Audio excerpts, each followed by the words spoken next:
a beautiful day in the Mother City, and what better way to celebrate it by watching your feel-good breakfast show. This is Expresso. Hey, thanks so much for joining us on this Friday morning. An exciting show so far, and I must say also one that is informative. Now, we're talking now about driving at night, and I must say it can be risky business. You need to stay alert. You need to make sure that your car is in tip-top shape. Well, our friends from Federal Mogul is helping us get through the darkness, giving us some tips and advice on how to drive at night.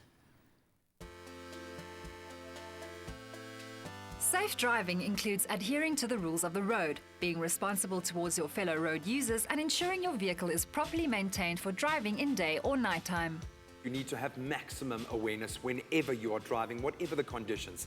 But at night, it becomes even more important, not only to make sure that your own sensors are working properly, but all of those key components in your vehicle are on point. So we thought we'd get a play-by-play from Bertie today to make sure that you are safe at night. Bertus, welcome back, my friend. Take me through the basics. What do we need to be taking care of in our car when it comes to driving at night? Well, it's very important to see where you're driving, but just as important is the rear lights of the vehicle itself to be visible for other road users. And we need to inspect that from time to time. Sometimes you get that inspected while the vehicle goes in for a service, but checking the lights is something that you can do at home. I normally use my fog lights and headlights even in daytime driving, and I use them together to be a bit more visible for oncoming traffic. Using our brights, when should we be using those, and what should we be considering when using our brights? It's very important to consider other road users on the road as well, especially when you're using the brights. When you see oncoming traffic coming towards you, dim down, because a bright light like this actually blinds the oncoming traffic. During nighttime driving, it's likely that your eyes are tired. You don't want to be blinded by someone else's lights, so be considerate and dim down when necessary. Take me through a blow-by-blow. What do we need to be looking at when checking our lights, and what do we need to take into consideration? This is something that you need two people to actually do. Somebody outside to have a look whether the light is working, and somebody inside to actually operate and switch the lights on and off. First of all, we're going to make sure that all the indicator lights are actually working.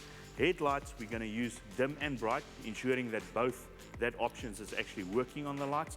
We're going to ensure that the fog lights are working and that they are normally set lower than the headlight. And then, of course, we're going to have a look at the rear lights, whether the park brakes are working, or park brake lights are working, the brake lights are working, and also the indicator lights at the rear of that vehicle. Any other tips to leave our viewers with when looking at our lighting system and some of the things maybe you've encountered out on the road? We've inspected now the lights on the vehicle, but sometimes this vehicle is used to tow a caravan or a trailer.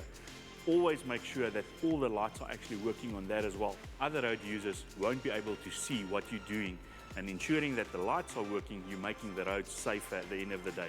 A little common sense goes a long way. Well, hopefully we've shed some light on the essentials, what you need to be looking after on your vehicle to make sure that you are driving safely at night. Don't wait for a technician to do the job for you come service time. In fact, as soon as you've finished watching this, go and do these checks yourself. Make sure that you, your family, and other road users stay safe out on the roads at night.